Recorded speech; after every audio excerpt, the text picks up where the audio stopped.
नमस्कार दोस्तों। नई सोच नई दिशा में आपके एक बार फिर से स्वागत है। तो आपकी टेस्ट सीरीज चलिए, जितने भी आपके हमीरपुर बोर्ड के एग्जाम होंगे उनके लिए क्वेश्चन काफ़ी हेल्पफुल है। तो आज आपकी class political science and geography की सिक्स 5 क्लास इसकी करवा चुका हूँ। अगर किसी भी पर्सन ने वो नहीं देखी है तो आप प्लेलिस्ट में जाके भी देख सकते हैं।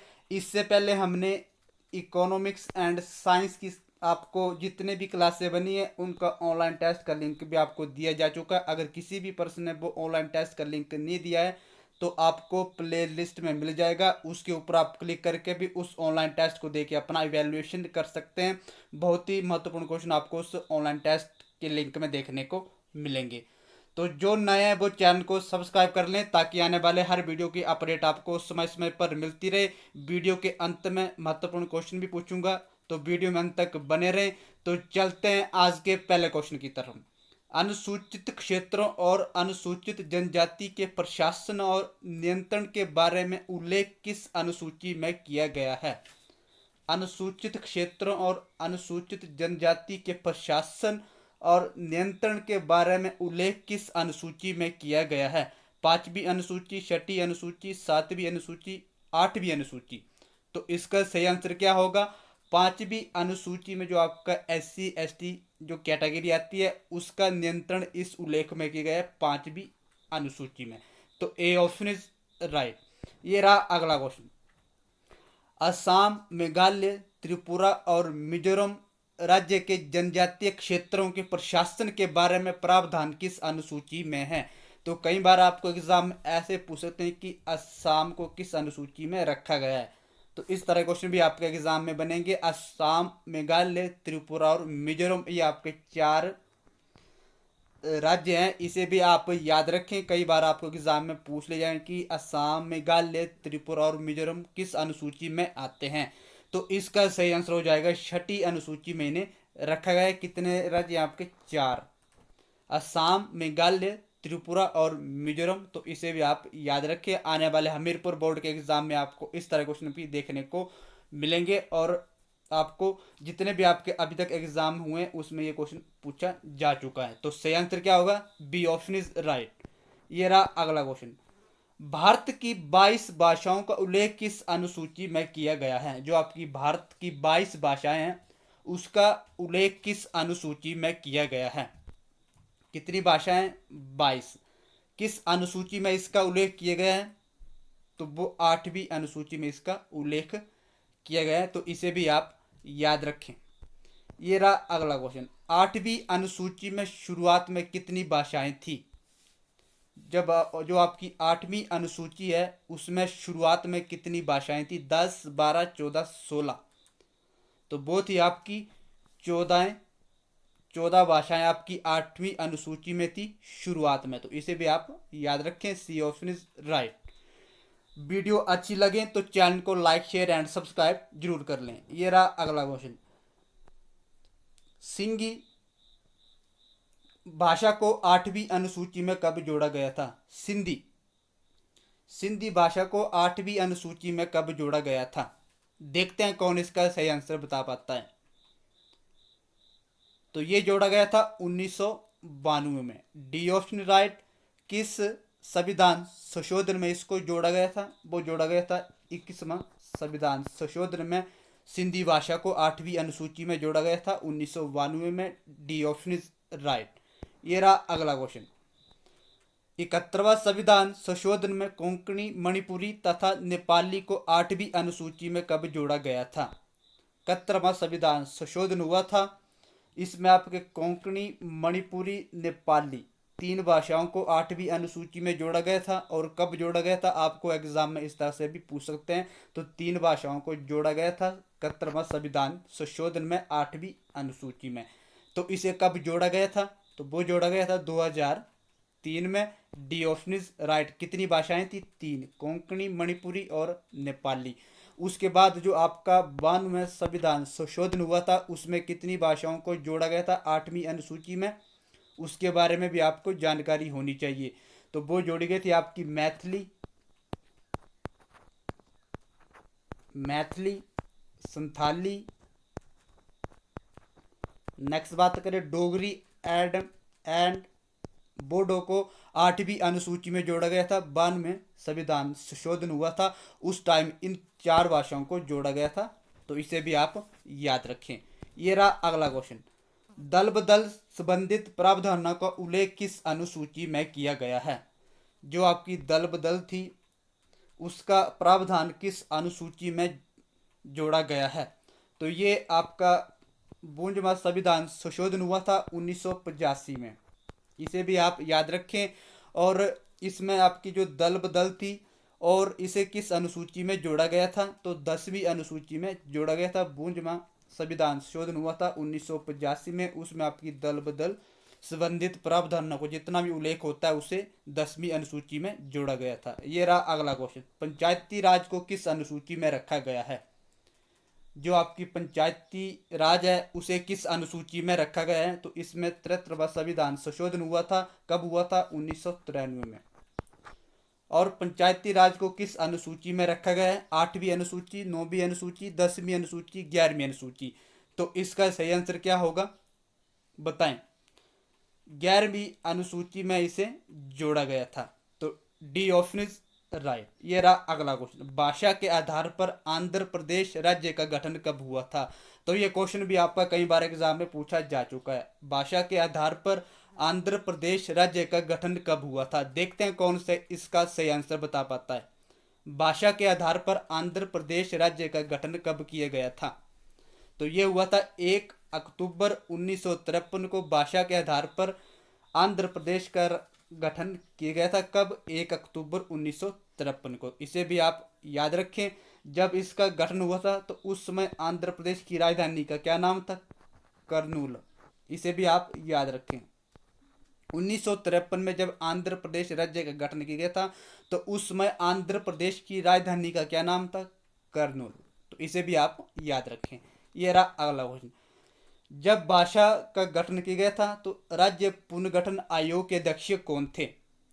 राज्य पुनर्गठन आयोग के अध्यक्ष कौन थे? क्वेश्चन अच्छे लगे तो कमेंट में अपने आप सुझाव दे सकते हैं। तो कोई भी क्वेश्चन आपका मिस नहीं होगा, इस चैनल के माध्यम से आपको कवर करवाए जा रहे हैं। राज्य पुनर्गठन आयोग के अध्यक्ष कौन थे? तो इसका सही आंसर हो जाएगा फजल अली। जब भाषा के आधार पर 1 अक्टूबर 1953 को आंध्र प्रदेश राज्य का गठन किया गया था तो उस समय के अध्यक्ष कौन थे? फजल अली। इसे भी आप याद रखें। D option is right. ये रहा अगला क्वेश्चन, राज्य पुनर्गठन अधिनियम कब पास किया गया था? जो आपका राज्य पुनर्गठन था उसका अधिनियम कब पास किया गया था? 4 ऑप्शन आपकी स्क्रीन पे है, सही आंसर आपको बताना है। तो ये किया गया था 1956 में। उसमें राज्यों की संख्या कितनी थी? 14। और कितने केंद्र शासित प्रदेश से? 6। इसे भी आप याद रखें। आने वाले हिमाचल एग्जाम में आपको इस तरह क्वेश्चन आपको देखने को मिलेंगे और इस चैनल के माध्यम से आपको ऑनलाइन टेस्ट के लिंक भी दिए जा रहे हैं ताकि आप एग्जाम से पहले अपना इवैल्यूएशन भी कर सकें। ये रहा अगला क्वेश्चन, भारत में कितने क्षेत्रीय परिषद हैं? देखते हैं कौन इसका सही आंसर बता पाता है। भारत में कितने क्षेत्रीय परिषद हैं? जल्दी से बताएं। तो वो आपके 5। C option is right. इसे भी आप याद रखें। कौन कौन से? उत्तरीय क्षेत्रीय परिषद, उत्तरीय क्षेत्रीय परिषद, मध्यवर्ती क्षेत्रीय परिषद, पूर्वी क्षेत्रीय, पश्चिमी क्षेत्रीय, दक्षिणी क्षेत्रीय। तो इसे भी आप याद रखें। अब बात करते हैं जियोग्राफी के महत्वपूर्ण क्वेश्चन के बारे में, क्योंकि जियोग्राफी के आपके जितने भी हमीरपुर बोर्ड के एग्जाम होंगे उसमें से आपके 15 या 10 क्वेश्चन आपको देखने को जरूर मिलेंगे। तो जितने भी आपके जियोग्राफी के क्वेश्चन हैं उन्हें भी इस चैनल के माध्यम से आपको विस्तार से बताया जा रहा है और ऑनलाइन टेस्ट के लिंक भी दिए जा रहे हैं।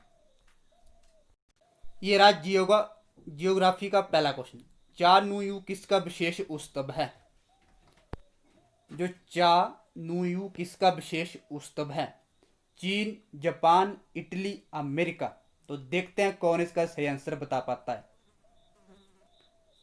चानुयू किसका विशेष उत्सव है? किसका विशेष फेस्टिवल है? देखते हैं कौन इसका सही आंसर बता पाता है। तो जापान का आपका चानुयू इनका विशेष फेस्टिवल है। B option is right. ये रहा अगला क्वेश्चन, यूरोप की सबसे लंबी नदी वोल्गा की लंबाई कितने किलोमीटर है? यूरोप की सबसे लंबी नदी है उसका नाम है वोल्गा। तो इसकी लंबाई कितने किलोमीटर है? चार ऑप्शन आपकी स्क्रीन पे है, सही आंसर आपको बताना है। तो 3687 जो बोल्गा है उसकी लंबाई है 3687 किलोमीटर इसकी लंबाई है। और ये यूरोप की सबसे लंबी नदी है बोल्गा, इसे भी आप याद रखें। A option is right. Paris किसकी राजधानी है? तो जितने भी आपके राजधानी से क्वेश्चन बनते हैं वो भी आपको इस चैनल के माध्यम से कवर करवा दी जाएंगे, तो आप वीडियो में अंत तक बने रहें और वीडियो आप ध्यान से देखें। पेरिस किसकी राजधानी है? जापान, चीन, फ्रांस, इटली। तो इसका सही आंसर हो जाएगा फ्रांस पेरिस की राजधानी है। C option is right. ये रहा अगला क्वेश्चन। विश्व का अन्न भंडार या रोटी की डलिया किसे कहा जाता है? विश्व में अन्न का भंडार या रोटी की डलिया किसे कहा जाता है? देखते हैं कौन इसका सही आंसर बता पाता है। अन्न भंडार या रोटी की डलिया किसे कहा जाता है? तो वो कहा जाता है आपका यूरोप को। विश्व में अन्न का भंडार एंड रोटी की डलिया यूरोप को कहा जाता है। A option is right. ये रहा अगला क्वेश्चन। विश्व का सर्वाधिक अंगूर जैतून उत्पादक करने वाला देश कौन सा है? विश्व में सर्वाधिक अंगूर एंड जैतून उत्पादक करने वाला देश कौन सा है? यूरोप, चीन, फ्रांस, इटली। तो इसका सही आंसर हो जाएगा इटली। विश्व में सर्वाधिक अंगूर एंड जैतून उत्पादक करने वाला देश है। D option is right. ये रहा अगला क्वेश्चन। क्षेत्रफल की दृष्टि से विश्व का सर्वाधिक बड़ा देश कौन सा है? तो इस क्वेश्चन में कई बार आप एग्जाम में कंफ्यूज हो जाते हैं। क्षेत्रफल की दृष्टि से विश्व का सर्वाधिक बड़ा देश कौन सा है? बात हो रही है क्षेत्रफल की दृष्टि से विश्व का सर्वाधिक बड़ा देश कौन सा है? रूस, चीन, फ्रांस, इटली। जल्दी से बताएं। तो वो आपका रूस। A option is right. क्षेत्रफल के आधार पर और जनसंख्या के आधार पर चीन आपका सबसे बड़ा है, तो इसे भी आप याद रखें। ये रहा अगला क्वेश्चन। किसे यूरोप का भारत भी कहा जाता है? रूस, चीन, फ्रांस, इटली। किसे यूरोप का भारत भी कहा जाता है? रूस, चीन, फ्रांस, इटली। तो इटली को आपका यूरोप का भारत भी कहा जाता है, तो डी ऑप्शन इज राइट। ये रहा अगला क्वेश्चन। विश्व का सबसे लंबा भूमिगत रेल मार्ग किसको जोड़ता है? जो विश्व का सबसे लंबा भूमिगत रेल मार्ग है वो किसको जोड़ता है? लंदन एवं पेरिस, लंदन एवं जापान, लंदन एवं भारत, लंदन एवं इटली। तो सही आंसर आपको बताना है। लंदन एवं पेरिस विश्व का सबसे लंबा भूमिगत रेल मार्ग है, वो लंदन एवं पेरिस को जोड़ता है। ये रहा अगला क्वेश्चन। पो नदी को डैश की गंगा कहा जाता है? जो आपकी पो रिवर है उसे डैश की गंगा कहा जाता है? भारत, जापान, चीन, इटली।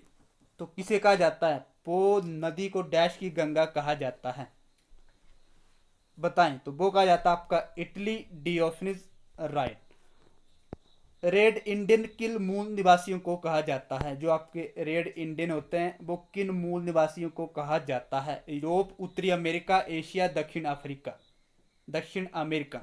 तो इसका सही आंसर हो जाएगा उत्तरी अमेरिका को रेड इंडियन मूल निवासी के नाम से जाना जाता है एंड एस्किमो भी उन्हें कहा जाता है। तो इनकी ये मूल निवासी हैं रेड इंडियन एंड एस्किमो को उत्तरी अमेरिका के मूल निवासी कहा जाता है। तो बी ऑप्शन इज राइट।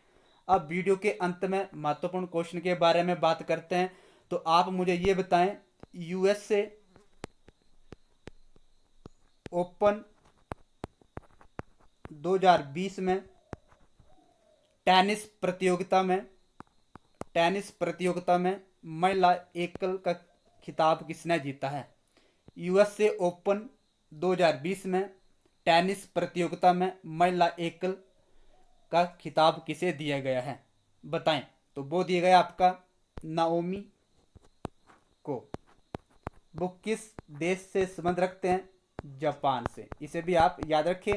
इन्हें यूएसए ओपन 2020 टेनिस प्रतियोगिता में महिला एकल विजेता घोषित किया गया है, जिनका नाम है नाओमी, और ये जापान से संबंध रखते हैं।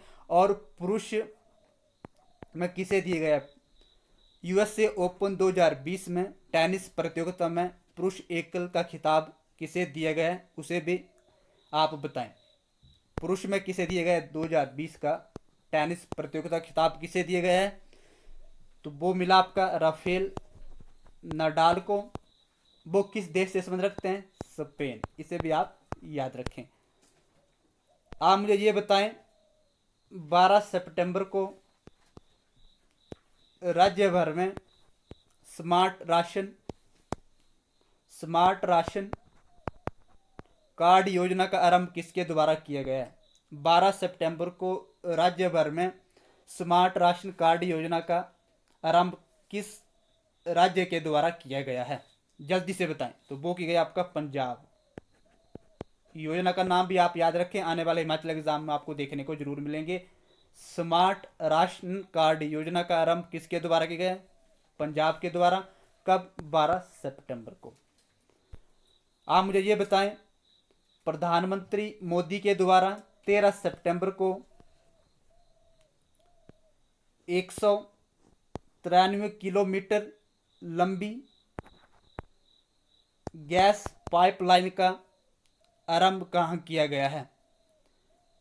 जल्दी से बताएं। 13 सितंबर को प्रधानमंत्री मोदी के द्वारा 193 किलोमीटर लंबी गैस पाइपलाइन का उद्घाटन कहाँ किया गया है? तो वो किया गया आपका बिहार में। स्थान पूछा जाए तो दुर्गापुर बांका खंड में। दुर्गापुर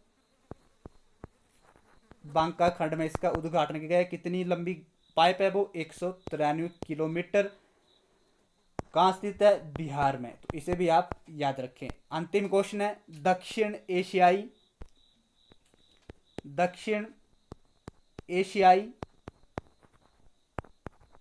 क्षेत्रीय सहयोग संघ की स्थापना कब हुई थी? सार्क, जिसे आप सार्क भी बोल सकते हैं, SAARC, सार्क। दक्षिण एशियाई क्षेत्रीय सहयोग संघ की स्थापना कब हुई थी? ऐसे क्वेश्चन भी आपके एग्जाम में बनेंगे, बताएं। तो ये हुई थी 8 दिसंबर 1985 को इसकी स्थापना हुई थी। अगर आपसे हेडक्वार्टर पूछा जाए तो काठमांडू नेपाल में इसका हेडक्वार्टर है।